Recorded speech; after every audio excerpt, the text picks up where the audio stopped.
saudara terdakwa mau membacakan terlebih dahulu atau penasihat hukum? Terdakwa dulu yang mulia. Baik, silakan saudara terdakwa membacakan pembelaan saudara. Terima kasih yang mulia untuk kesempatan yang diberikan kepada saya. Saya akan menyampaikan nota pembelaan sebagai terdakwa dalam perkara yang dilakukan di Pengadilan Negeri Jakarta Selatan ini. Saya membuat judul Setitik Harapan dalam Ruang Sesak Pengadilan. Majelis Hakim yang mulia, Jaksa Penuntut Umum dan Penasihat Hukum yang terhormat. Setelah berlangsungnya persidangan yang cukup panjang dan melelahkan, akhirnya sampailah kesempatan bagi saya untuk menyampaikan pembelaan dalam perkara pidana ini. Pada awal kesempatan ini, perkenankan saya lebih dahulu menyampaikan puji dan syukur yang tidak terbatas atas kebesaran dan berkat Allah yang Maha Kuasa, Tuhan yang Maha Pengasih, atas perlindungan, perawatan, dan nafas kehidupan bagi saya, istri, dan anak-anak di masa sulit yang sedang kami hadapi saat ini. Saya juga mengucapkan terima kasih kepada Yang Mulia Majelis Hakim, Penasihat Hukum, dan Jaksa Penuntut Umum yang dengan penuh kesabaran dan ketelitian telah memeriksa perkara ini semata-mata untuk menggali dan menemukan kebenaran material yang begitu penting untuk menentukan keputusan yang adil bagi semua pihak, tidak terkecuali bagi saya selaku terdakwa. Majelis Hakim yang mulia, Jaksa Penuntut Umum, dan Penasihat Hukum yang terhormat.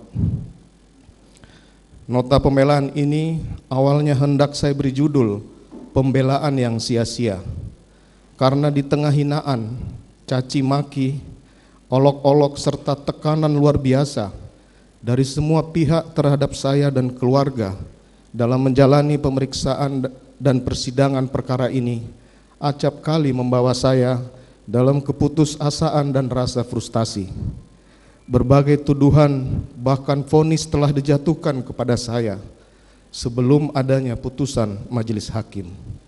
Rasanya tidak ada ruang sedikit pun untuk menyampaikan pembelaan, bahkan sepotong kata pun tidak pantas untuk didengar lagi, dipertimbangkan dari seorang terdakwa seperti saya. Selama 28 tahun saya bekerja sebagai aparat penegak hukum dan menangani berbagai perkara kejahatan termasuk pembunuhan. Belum pernah saya menyaksikan tekanan yang begitu besar terhadap seorang terdakwa sebagaimana yang saya alami hari ini. Saya nyaris kehilangan hak sebagai seorang terdakwa untuk mendapatkan pemeriksaan yang objektif, dianggap telah bersalah sejak awal pemeriksaan dan haruslah dihukum berat tanpa perlu mempertimbangkan alasan apapun dari saya sebagai terdakwa. Media framing dan produksi hoaks terhadap saya sebagai terdakwa dan keluarga secara intens terus dilancarkan sepanjang pemeriksaan. Berikut tekanan massa baik di dalam maupun di luar persidangan yang kemudian telah mempengaruhi persepsi publik, bahkan mungkin mempengaruhi arah pemeriksaan perkara ini, mengikuti kemauan sebagian pihak, termasuk juga mereka yang mencari popularitas dari perkara yang tengah saya hadapi. Saya tidak memahami bagaimana hal tersebut terjadi, sementara prinsip negara hukum yang memberikan hak atas jaminan, perlindungan, dan kepastian hukum yang adil serta perlakuan yang sama bagi semua warga negara di mata hukum masih diletakkan dalam konstitusi negara kita. Demikian pula prinsip praduga tidak bersalah atau presumption of innocence yang seharusnya ditegakkan berdasarkan artikel 11 Deklarasi Universal Hak Asasi Manusia, artikel 14 ICCPR, serta penjelasan umum butir ketiga huruf C KUHP. Demikian pula pasal 8 ayat 1 Undang-Undang Nomor 48 Tahun 2009 tentang kekuasaan kehakiman yang menegaskan bahwa setiap orang yang dituntut dan dihadapkan di muka sidang pengadilan wajib dianggap tidak bersalah sampai adanya putusan pengadilan yang menyatakan kesalahannya. Majelis Hakim yang mulia, jaksa penuntut umum, dan penasihat hukum yang terhormat.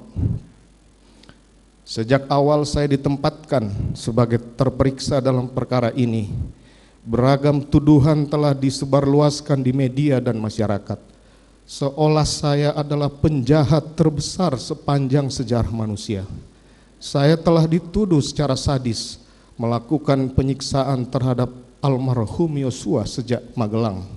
Begitu juga tudingan sebagai bandar narkoba dan judi, melakukan perselingkuhan dan menikah sirih dengan banyak perempuan, perselingkuhan istri saya dengan Joshua dan Kuat, melakukan LGBT, memiliki bunker yang penuh dengan uang, sampai dengan penempatan uang ratusan triliun dalam rekening atas nama Yosua, yang kesemuanya adalah tidak benar. Saya ulangi, semuanya tuduhan itu adalah tidak benar. Dan tuduhan tersebut telah sengaja disebarkan untuk menggiring opini yang menyeramkan terhadap diri saya, sehingga hukuman paling berat harus dijatuhkan tanpa perlu mendengarkan dan mempertimbangkan penjelasan dari seorang terdakwa seperti saya. Majelis Hakim yang mulia, dalam satu kesempatan di awal persidangan, bahkan penasihat hukum pernah menunjukkan sebuah video viral di masyarakat yang menggambarkan prosesi eksekusi mati terhadap diri saya sebagai terdakwa. Padahal persidangan pun masih berjalan dan jauh dari putusan pengadilan. Nampaknya berbagai prinsip hukum telah ditinggalkan dalam perkara ini, di mana saya duduk sebagai terdakwa.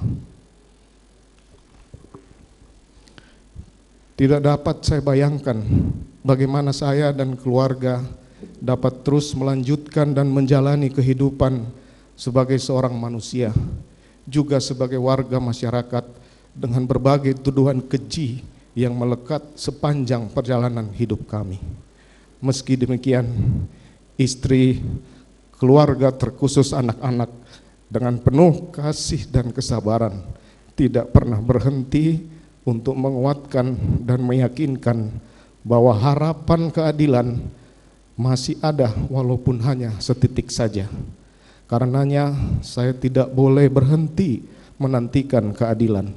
Harapan akan keadilan itu mengalir pada persidangan yang mulia ini dan akan bermuara pada kebijaksanaan majelis hakim dalam putusannya. Putusan yang akan menentukan nasib perjalanan hidup saya, istri, anak-anak, dan keluarga besar kami. Majelis Hakim yang mulia, jaksa penuntut umum, dan penasihat hukum yang terhormat, hari ini tepat 165 hari saya berada dalam tahanan untuk menjalani pemeriksaan perkara ini. Berada dalam tahanan berarti kehilangan kemerdekaan dalam hidup sebagai manusia selama ini.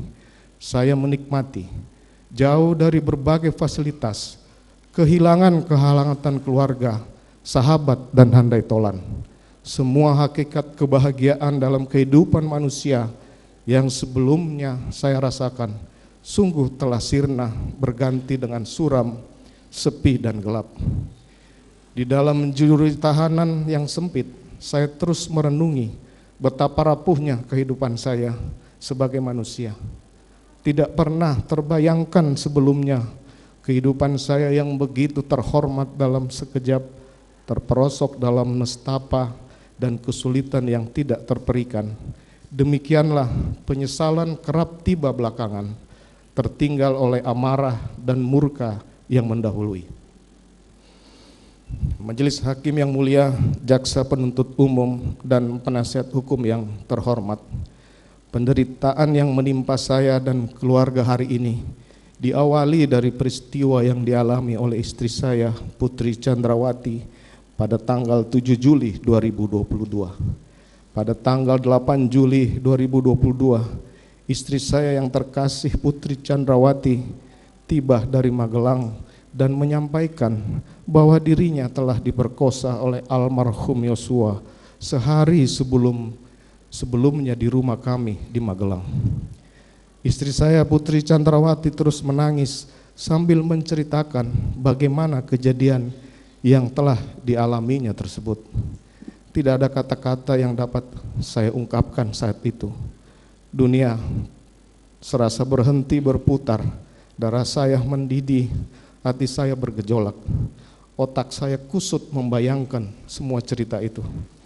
Membayangkan harkat dan martabat saya sebagai seorang laki-laki, seorang suami yang telah dihempaskan dan diinjak-injak.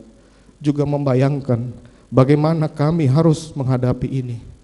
Menjelaskan di hadapan wajah anak-anak kami, juga bertemu para anggota bawahan dan semua kolega kami. Dalam pembicaraan yang terasa dingin dan singkat tersebut, istri saya Putri Chandrawati mengibah agar aib yang menimpa keluarga kami tidak perlu disampaikan kepada orang lain.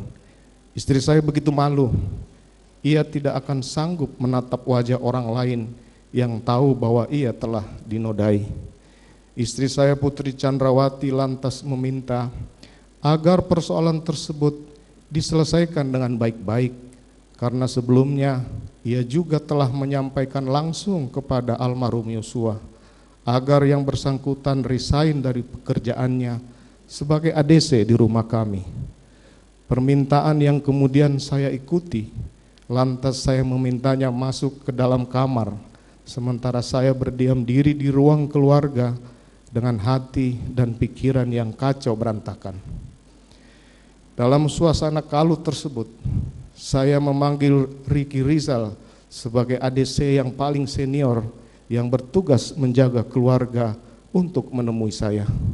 Saya menanyakan, apakah yang bersangkutan tahu bahwa istri saya Putri Chandrawati telah dilecehkan oleh Yosua? Dan dijawab yang bersangkutan tidak tahu. Lantas saya menyampaikan bahwa akan melakukan konfirmasi kepada Yosua dan apakah ia bersedia membackup saya jika yang bersangkutan melawan dan siap menembak. Ricky Rizal lantas menjawab tidak siap mental. Karenanya lantas saya meminta Ricky Rizal untuk memanggil Richard Eliezer untuk menemui saya. Dan dengan pertanyaan yang sama, Richard Eliezer menyampaikan kesediaannya untuk membackup saya pada saat melakukan konfirmasi kepada almarhum Yosua.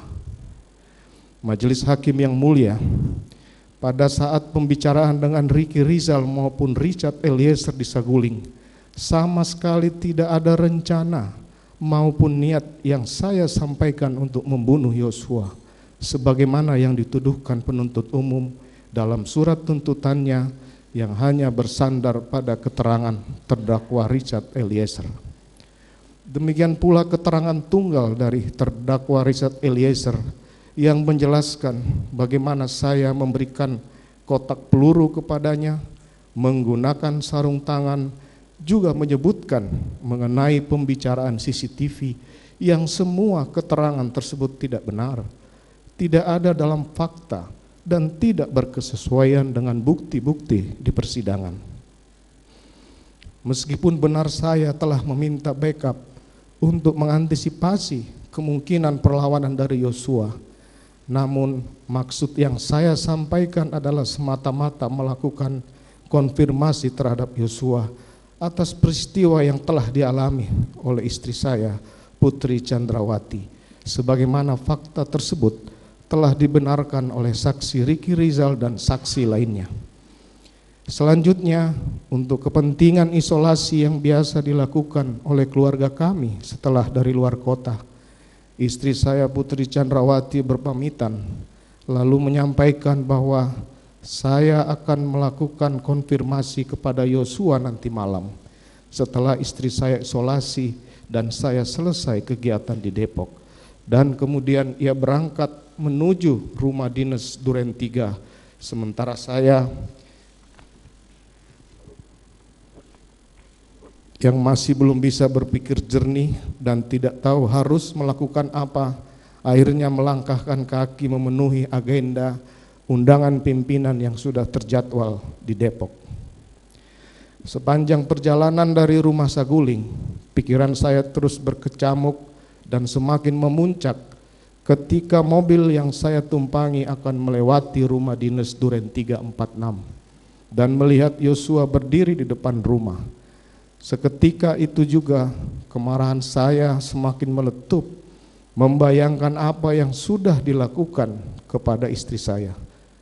Segera saya perintahkan ADC dan supir menghentikan mobil yang saya tumpangi, masuk ke dalam rumah dan meminta Kuat Ma'ruf yang kebetulan berada di sana untuk memanggil Ricky dan Yosua agar menemui saya.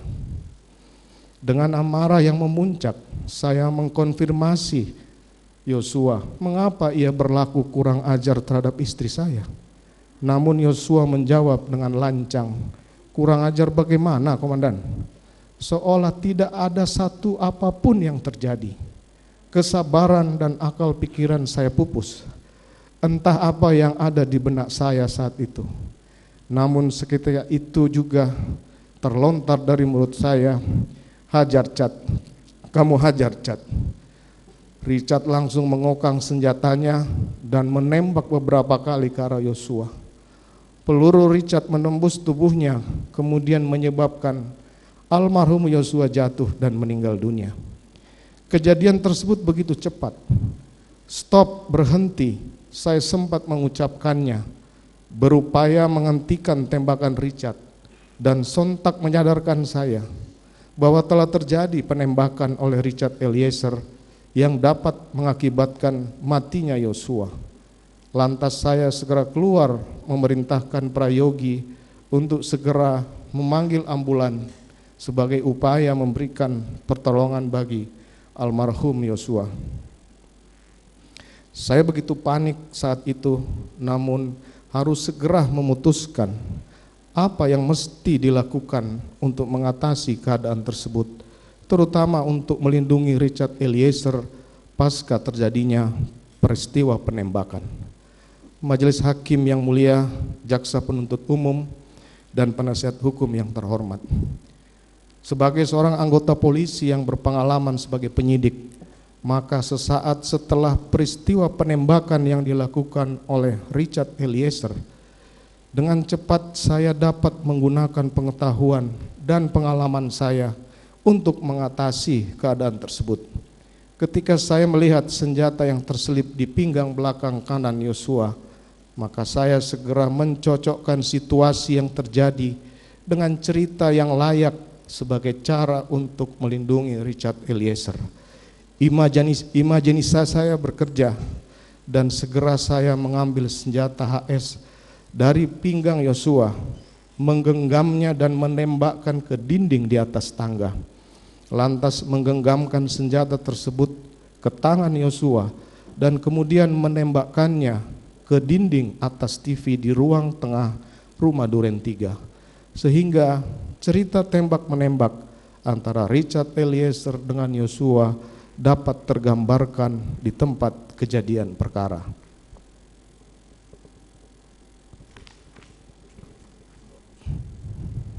Selanjutnya, saya meminta Prayogi untuk memanggil ambulans untuk menolong almarhum Yosua. Lalu saya segera memeriksa keadaan istri saya, Putri Chandrawati, yang berada di dalam kamar, membuka pintu kamar yang tertutup dan menemukan dalam keadaan menangis ketakutan. Saya mendekapnya untuk menutup wajahnya agar tidak melihat keadaan di sekitar dan menarik tubuhnya untuk meninggalkan rumah Duren 3 untuk dibawa ke rumah Saguling. Majelis Hakim yang mulia, Jaksa Penuntut Umum, dan penasihat hukum yang terhormat. Cerita tidak benar mengenai tembak-menembak tersebut saya susun setelah Richard Eliezer menembak Yosua. Cerita tersebut bersandar pada pemahaman saya atas peraturan Kapolri nomor 1 tahun 2009 tentang penggunaan kekuatan dalam tindakan kepolisian. Penggunaan kekuatan dapat dilakukan oleh anggota Polri apabila terdapat ancaman kepada diri sendiri maupun orang lain. Sehingga saat itu cerita tembak-menembak antara Richard dengan Yosua untuk melindungi istri saya yang dilecehkan di rumah Duren 3 dapat menjadi alasan yang masuk akal untuk melindungi Richard dari pertanggungjawaban pidana. Bangunan cerita di Duren 3 tersebut saya susun sendiri setelah terjadinya peristiwa penembakan terhadap Yosua, sehingga sama sekali tidak benar keterangan Richard Eliezer di depan persidangan yang menyampaikan bahwa cerita tersebut saya sampaikan kepada dirinya di rumah Saguling sebelum peristiwa tembak-menembak terjadi.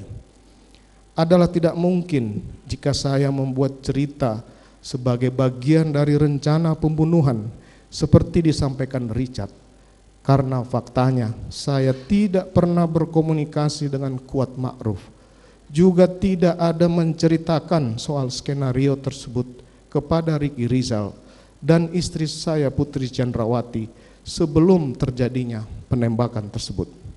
Demikian pula saya tidak mengetahui posisi dan pergerakan masing-masing mereka, termasuk almarhum Yosua saat di rumah Saguling maupun saat di rumah Duren 3. Tidak ada orang lain, apalagi istri saya Putri Chandrawati, yang ikut menyusun cerita tersebut.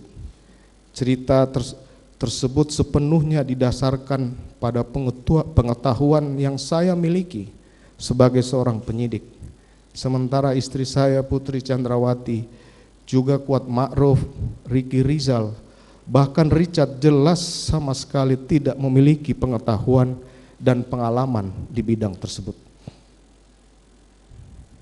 Justru pada tanggal 9 Juli 2022, istri saya Putri Chandrawati sangat marah setelah saya menyampaikan cerita tembak-menembak yang melibatkan istri saya sebagai korban pelecehan di Duren 3.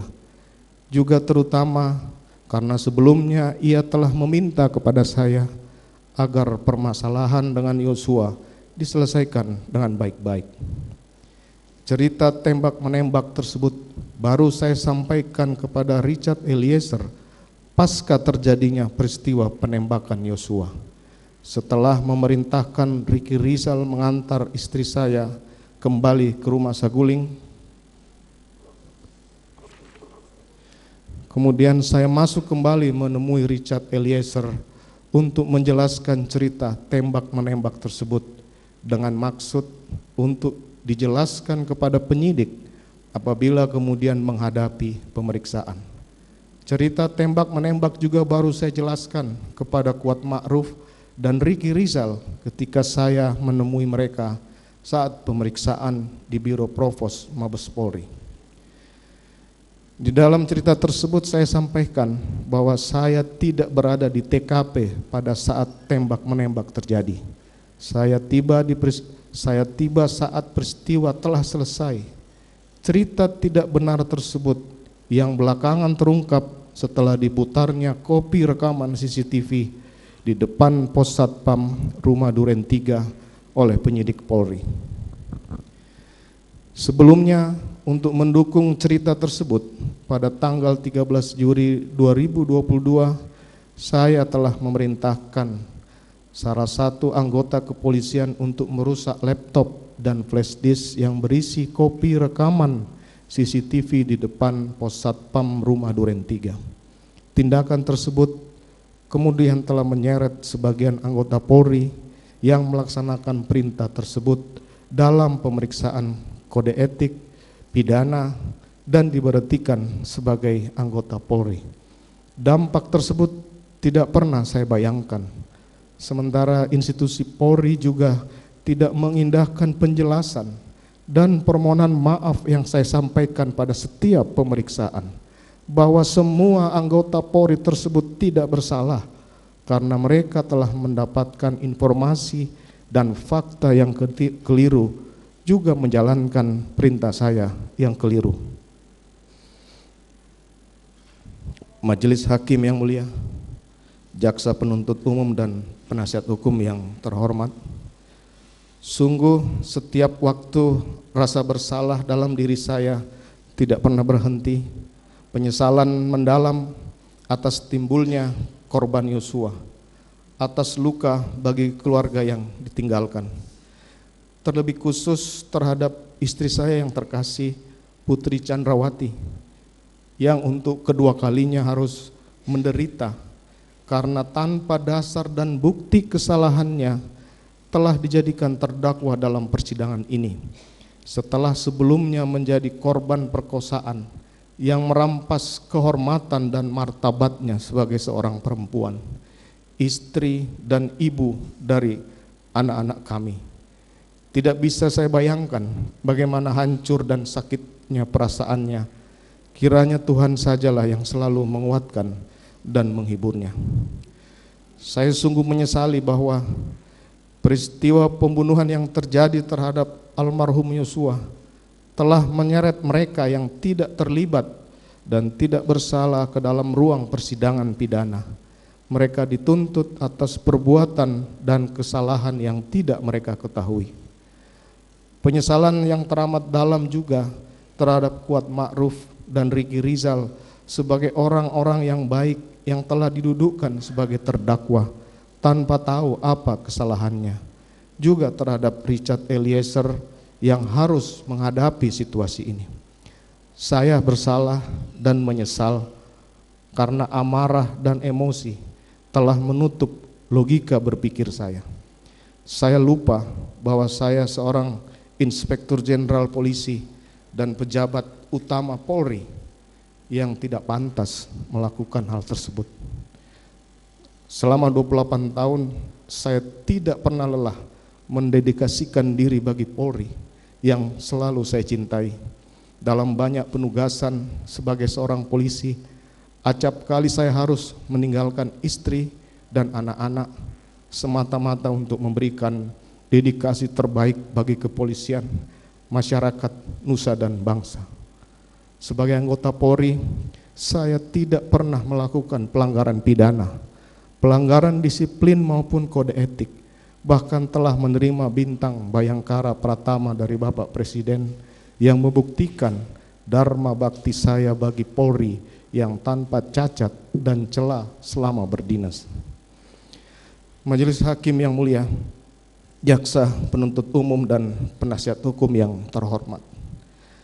Akhirnya di tengah persidangan yang begitu sesak dan penuh tekanan ini, saya kembali menyampaikan permohonan maaf yang mendalam kepada keluarga korban almarhum Yosua, kepada Bapak Presiden Republik Indonesia dan seluruh jajarannya, kepada Bapak Kapolri dan Kepolisian Republik Indonesia yang sangat saya cintai, kepada masyarakat Indonesia yang telah terganggu dengan peristiwa ini. Saya juga meminta maaf sujud kepada istri saya yang terkasih Putri Chandrawati dan anak-anak. Saya telah lalai menjalankan tugas sebagai seorang suami, sebagai seorang ayah yang baik. Semoga Tuhan mengampuni saya dan kiranya Ia selalu memberikan keteguhan dan kekuatan kepada kalian. Selanjutnya, melalui pembelaan ini, saya mohon kepada majelis hakim yang mulia berkenan memberikan keputusan yang adil berdasarkan hukum dan penilaian objektif atas fakta dan bukti yang telah dihadirkan di persidangan ini dengan mempertimbangkan yang pertama, bahwa sejak awal saya tidak merencanakan pembunuhan terhadap korban Yosua karena peristiwa tersebut terjadi begitu singkat dan diliputi emosi, mengingat hancurnya harkat martabat saya, juga istri saya yang telah menjadi korban perkosaan. Kedua, dalam pemeriksaan saya telah berupaya menyajikan semua fakta yang saya ketahui, termasuk mendorong saksi atau terdakwa lain sebagaimana dalam keterangan Kuat Ma'ruf untuk mengungkap skenario tidak benar pada pemeriksaan di tingkat penyidikan. Ketiga, saya telah mengakui cerita tidak benar mengenai tembak-menembak di rumah Duren 3. Keempat, saya telah menyesali perbuatan saya, meminta maaf dan siap bertanggung jawab sesuai perbuatan dan kesalahan saya.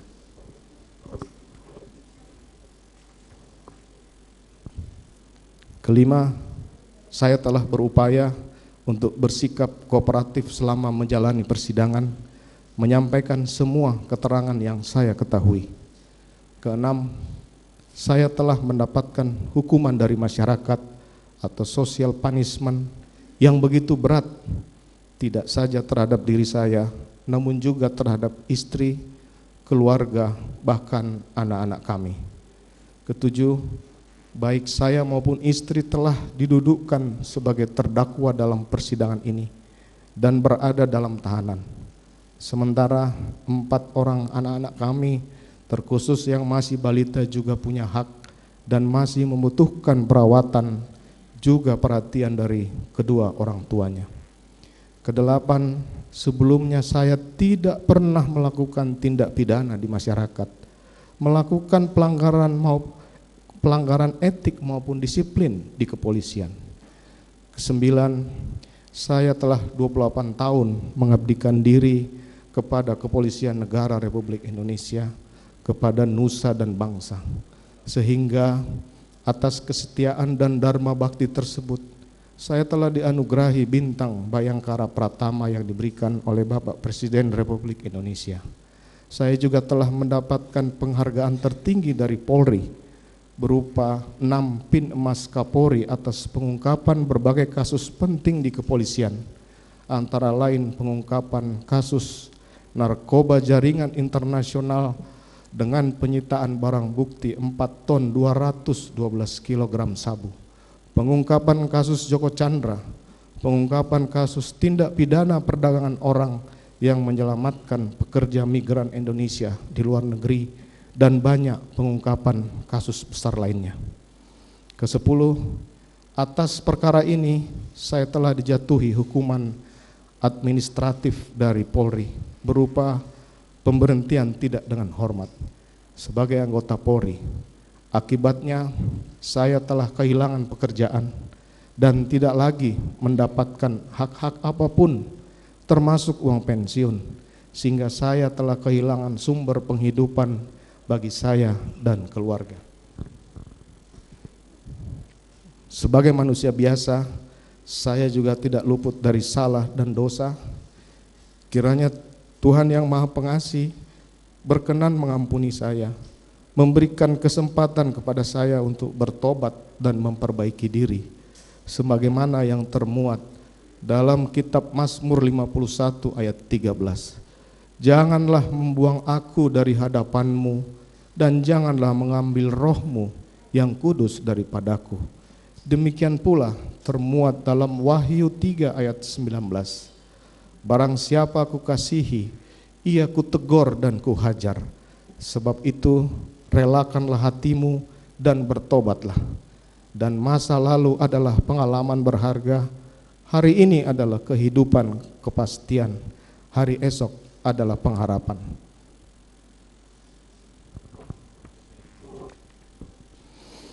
Demikian nota pembelaan pribadi ini saya sampaikan. Semoga dapat menjadi pertimbangan yang adil bagi yang mulia majelis hakim dalam memutuskan perkara ini di tengah desakan dan sesaknya ruangan persidangan ini. Terima kasih yang mulia. Makobrimob 24 Januari 2023.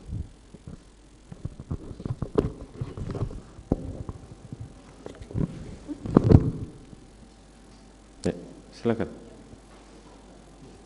Terima kasih.